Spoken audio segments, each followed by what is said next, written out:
The whole point of this for me is to kind of show you some of the maintenance that goes into one of our longest running tanks in our showroom.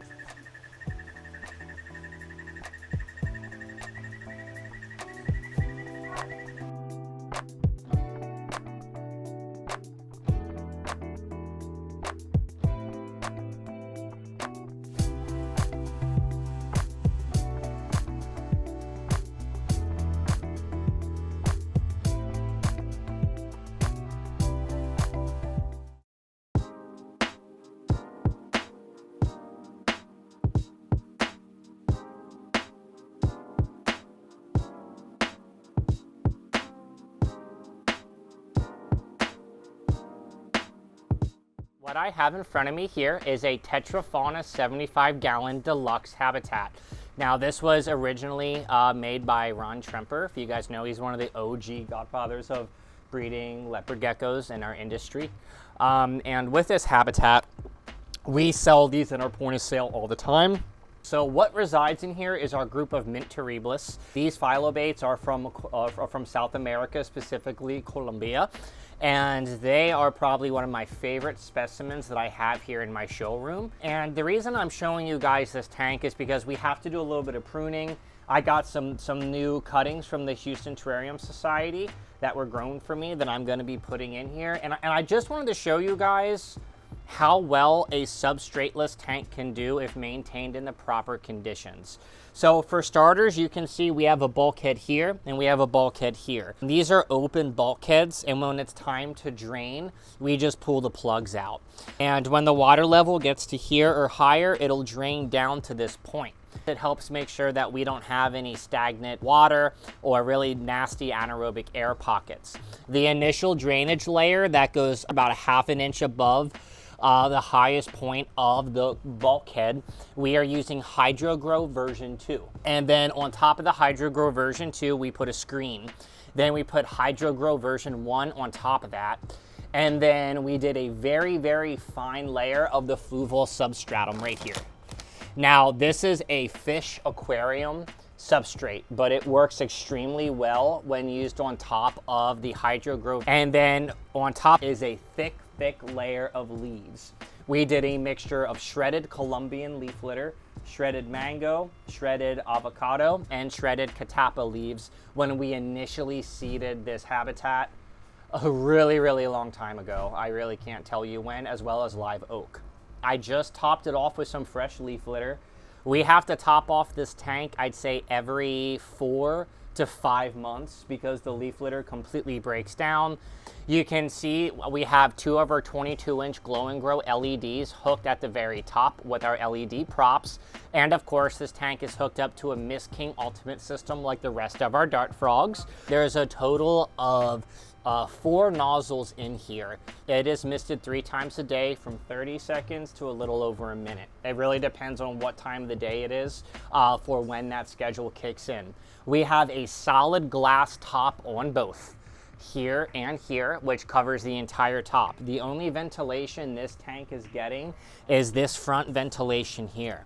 Now, I absolutely love these tanks because these are extremely efficient at creating good airflow. What I also like is fruit flies don't get out of these tiny holes, which is also really amazing. If you guys want to try keeping your dart frogs the substrateless way, drop us a line, let us know. We can help you walk through it. Alternatively, you can also use our Terra Flora bioactive substrate. That is more geared towards beginners and stuff like that to help really get it going. But I tried the substrateless method because A, I have a large group of mints in here. Number 2, they are big. Number 3, they're breeding. So they need a lot of food. They need a lot of calcium. They need a lot of everything. And having the substrate be mixed with pumice rock, the calcium within the clay, that is with the HydroGrow version 1, and then thoroughly mixed up with the leaves, really helps grow your springtail population, your dwarf white isopods, which is what we have established in here. I haven't really talked about the inside, which this is what I love about this tank because it looks pretty authentic. Now, here we have, you guys can see on the background, we have 2 really nice cork bark backgrounds that I did install, and you can also see a whole bunch of live moss growing on the inside on the background. We also have a whole bunch of different types of moss. We have Java moss, we have fern moss growing throughout this entire habitat. You can see not only has it spread to the top of the substrate in specific areas, but it is constantly covering our wood. You can see the piece of ghost wood right here, and you can see that the moss has completely overtaken it and it is beautifully attached. If you look here at this monkey pod is squishy, meaning I can probably compress it down and break it if I wanted to. That's how saturated this is, but it is covered in roots and it is covered in moss, and it still holds a little bit of water. We have a whole bunch of philodendrons. This is a philodendron Swiss cheese that started off as an itty bitty little cutting, and it has completely taken over this tank, as you can see in the back corner. We have these beautiful plants right here. I believe this is a calathea plant, and it is doing well. And you can see the moment I moved that big calathea, it illuminates this whole front area right here. You can see we have some dragonstone that is slowly wicking the water that is coming off of the plants and coming off of this wood. And now you can see the moss has completely attached itself. You can see another monkey pod down here that is almost one with the ground. It's almost completely broken down, and the moss is just taking it over. And then in the very back, you can see a fern right here. This fern started off as a little 2-inch pot fern, and it has now since grown to be able to reach the very top of the cage, and it is doing really, really well, but the Swiss cheese really overshadows it. What I love about this tank, personally, is how many opportunity zones they have to hide. I'm talking how dense and thick this is back here. We see our boys and our girls come up to these highest points in here, especially up here, and we'll see our boys call. Or we'll see our girls sit on top of these extra wide calathea leaves and just oversee their domain. We then open up to an area that's more open. And then as we get to the right side, just like the left, it's really thick and crowded. You can see back here, look at this fat pile of moss just growing. Like, look at that. Like, look how nice and fluffy that is. Like, there's so much, and it all stems back off of this. This is a beautiful plant right here. It all stems back right on here, and you can just see how much is on growing and taking over. And then this piece of ghost wood completely broken down. There is no wood left, just scrunchy. Like, here, let me take off a piece of the wood. This is all that's left of the ghost wood. It looks like dirt. It has just completely degraded and was broken down by the isopods and springtails, which is exactly what we want. Now let's talk about parameters in here. Parameters are really important for dart frogs. This tank does not exceed 80 degrees. It has a couple times when we've lost power, but we've done really good at being able to put ice packs on the top or whatever in the event under our emergency procedures. The humidity stays between 90 and 100% at all times. At all times. We have both glow and grows on during the day, and then around 5 or 6 o'clock at night they turn off, and then around 8 o'clock in the morning they turn on. It's really important when growing live mosses and things like that that they have the ability to get shade, which again you'll notice the majority of the moss where it's concentrated in this tank is under the plants. It's where there isn't competition. It's where they're getting refuge from the bright light, but still having access to light. And honestly, when looking at the moss, you can see where the frogs like to go. You can see where they like to trample. I always give my frogs water dishes, and it's always dishes that are big enough for them to hop out and never deeper than the halfway point of their body. Dart frogs are terrible swimmers. So if you want to set up a dart frog habitat and you want to have a big deep water area in there, don't do it. With that in mind, we use this as the water dish, and I usually put that right here where it has access to the mist king. So as that mist king goes off, it's constantly rejuvenating that water dish with fresh water.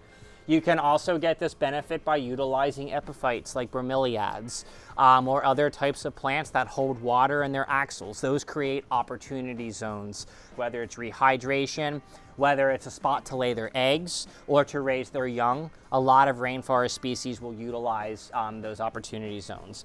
But when it comes to this water dish, that's a little deeper. We're actually not using this as a water dish. One of the things that dart frogs have to have access to is a good amount of calcium. Sometimes you'll see people have a liquid calcium mixture in a bowl, and then the frogs will go in there and get themselves covered in the clay calcium mixture. They love it. When we feed the frogs, we'll usually dust the hydei with whether Repashy Calcium Plus or fortify it with Supervite, or we'll use Vitamin A Plus, once every 2 weeks.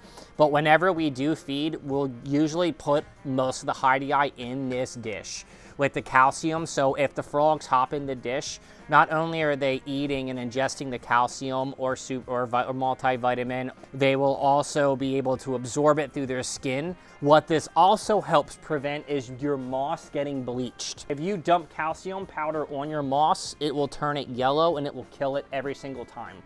What this does is it helps prevent that from happening. And as the flies eventually disperse, most of the excess calcium has fell off already. And then of course we have the love huts. We almost always have 1 to 2 coconut huts in all of our poison dart frog habitats. You can see here what we do with the cocoa huts. We will take some Java moss or some fern moss and we will affix it to the very top of the cocoa hut that is always wet. And it will slowly spread and take over the top of the hut to literally look like a little moss cave. And the petri dish is where they will lay their eggs. They will also lay their eggs on big leaves, on things like this, if you have big, broad, beautiful calathea leaves, especially if it's near a water source. And then what I have here is I'm gonna be doing just a little bit of upkeep on this, just because, it's really growing a lot. And when you have a habitat like this, especially when it's substrateless, you need to make sure that your plants are getting enough nutrition, as well as they continue to grow. When they start growing out of control, you have to trim it back so that way you're not pulling too much out of where your nutrition is, which is the substrate. So what I'm gonna do is we actually have a couple of the Swiss cheeses in here that some of them are looking a little rough, and they're actually starting to inhibit the growth of the fern, which we have in the back here, which I pointed out already. So what I'm gonna do is I'm just kind of going through here and I'm just pulling some of the stuff out. What's really nice about your tank is when you make these clippings and when you make these cuttings, it's really easy to put them in a tub and propagate them out to create a new plant. Like this right here, if you put this in substrate and you grow it, this will turn into a whole new philodendron Swiss cheese. But you can clearly see like where it has access to too much light, has a little bit of yellowing on the tips. And that's because it's directly under the LED light. And then it looks like there's just, get this right here. There we go, this right here. I got a little bit of a dead leaf right here, so I'm gonna go ahead and prune that off. Right like that, this right here. And this is something that we do with a lot of our tanks here on the weekly. We'll go through, we'll do tank trims, double check our cleanup crew density to make sure we have enough springtails and isopods in here to handle the bio load, make sure our plants are thriving, make sure we don't have any infestations of mealy bugs or thrips or anything like that, because sometimes no matter what you do, they will find their way in your tank. So I'm pretty happy with some of that trimming. I didn't need to trim a lot. So one of the first plants I have is a microgrammia. Again, this was grown specifically for BioDude from the Houston Terrarium Society, and I've been just keeping them in my office for a while.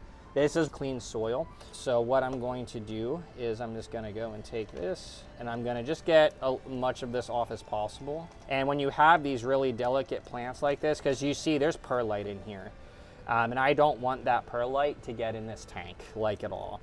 So what I'm gonna do is I'm gonna go right like this, and then I'm actually gonna take this out to my sink, and I'm actually gonna gently rinse off the rest of the dirt. And then over here, we have a begonia. Now you guys know I love begonias. I always have had a bunch of begonias on my website. And you can see this is like a little vining trailing plant. So it's really important that's gonna have access to light, but also have the ability to trail.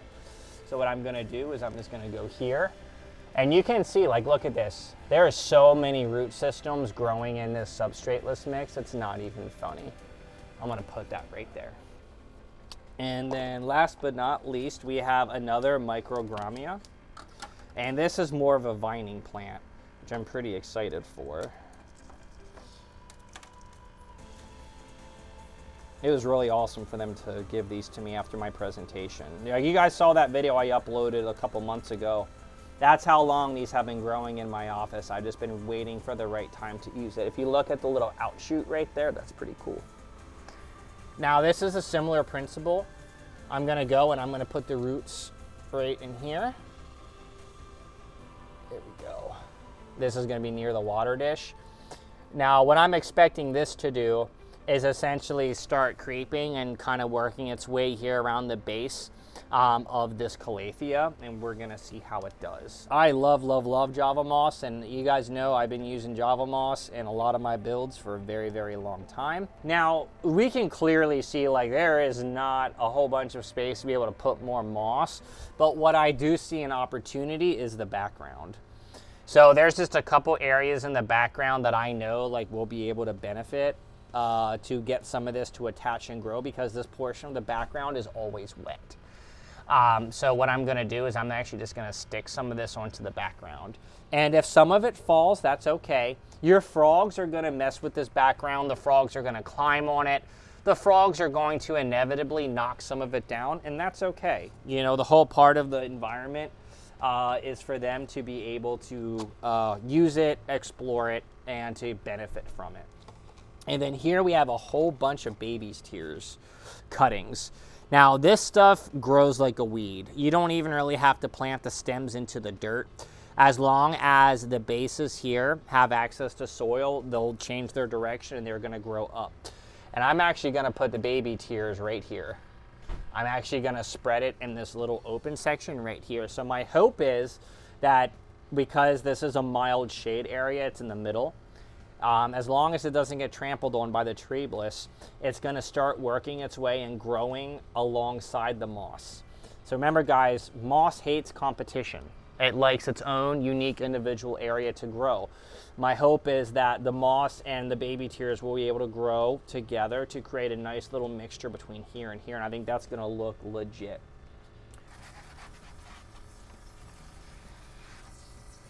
And I will say, guys, one of the best things about dart frogs, about building their habitats, and honestly, I would make the same argument for tree frogs as well, is that you have access to put in plants that, and many other types of builds, you can't use. So where I'm gonna put this is right here. And you guys can get a really good look at the substrate mix. You guys can literally see here, it's just a deep, dense layer of broken down leaves, substratum, and there's so many roots getting established here, it's great. There we go, look at that. So now we have our Petri dish. So you guys know, you guys have seen my YouTube shorts. This is what we use for the darts to lay their eggs. We'll go and put the Petri dish in here. So we actually have our Terriblises going through quarantine again right now.